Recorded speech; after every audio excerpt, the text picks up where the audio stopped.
Le livre du ciel, tome 18, 20 décembre 1925. Jésus a versé les larmes de toutes les créatures. Vivre dans la divine volonté signifie la posséder.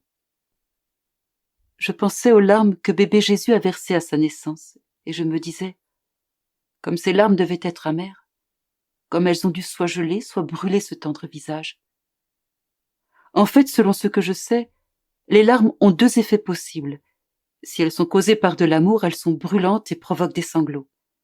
Si elles sont causées par du chagrin, elles sont froides et provoquent des frissons. Chez mon royal petit bébé, il y avait un amour infini et un chagrin sans limite. Ses pleurs ont donc dû lui être très pénibles. Pendant que j'entretenais cette pensée, mon doux Jésus bougea en moi et me montra son visage tout baigné de larmes. Ses larmes coulaient abondamment, au point de mouiller sa poitrine et ses mains. Il soupira et me dit « Ma fille, mes pleurs ont commencé dès ma conception dans le sein de ma céleste maman, et se sont poursuivis jusqu'à mon dernier souffle sur la croix. La volonté de mon Père céleste me chargea du devoir des larmes. De mes yeux devaient couler autant de larmes que des yeux de toutes les créatures ensemble. Tout comme j'avais conçu toutes leurs âmes, je devais verser toutes leurs larmes. Tu peux donc comprendre à quel point j'ai eu à pleurer à cause de leurs passions, afin que ces passions soient éteintes. Ils ont versé les larmes qui sont nécessaires après le péché pour insuffler en elles le regret de m'avoir offensé, la conviction qu'elles ont mal agi et la volonté de ne plus pécher. Ils ont versé des larmes pour les inciter à compatir aux souffrances de ma passion. Ils ont versé d'abondantes larmes d'amour pour les stimuler à m'aimer. Ce que je viens de te dire suffit pour que tu comprennes bien qu'il n'est aucune larme versée par les créatures que je n'ai versée moi-même. Personne n'était au courant de toutes ces larmes secrètes versées de mes yeux.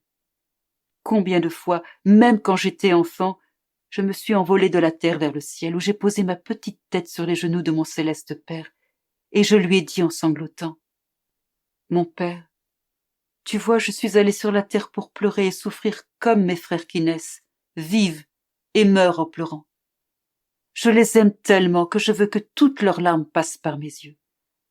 Je ne veux en laisser aucune m'échapper afin de les transformer toutes en larmes d'amour, de peine, de victoire, de sanctification, de divinisation. »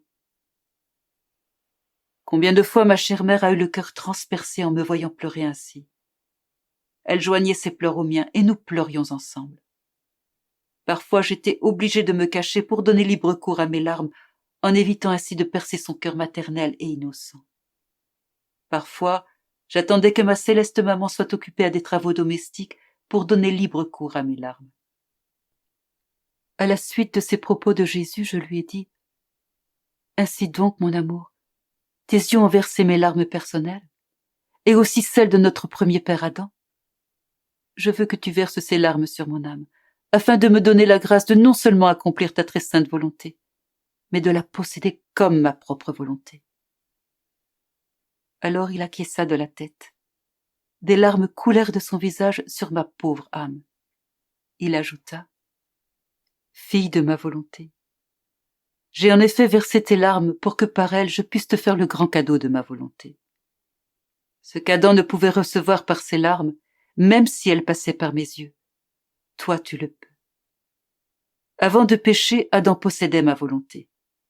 De ce fait, il croissait magnifiquement dans la ressemblance avec son Créateur, à tel point que tous dans le ciel en étaient ravis et se sentaient honorés de le servir. Par son péché, il perdit la possession de ma volonté. Bien qu'il pleurât beaucoup sa faute, ne pécha plus et put encore accomplir ma volonté, il ne pouvait plus la posséder, car la greffe qui le reliait à Dieu était brisée. Cette greffe fut refaite par moi, le Verbe éternel, après 4000 ans. À ce moment, Adam avait déjà franchi le seuil de l'éternité. Cependant, en dépit de cette greffe divine refaite au milieu de tant de larmes, de gémissements et de souffrances, combien se contente de la situation d'Adam après sa chute, simplement faire ma volonté. D'autres ne veulent pas entendre parler de ma volonté, ou pire, ils se rebellent contre elle. Seulement ceux qui choisissent de vivre dans ma volonté atteignent l'état d'innocence d'Adam avant sa chute. il y a un très grand écart entre ceux qui font ma volonté et ceux qui la possèdent. Le même qu'entre la situation d'Adam avant sa chute et sa situation après sa chute.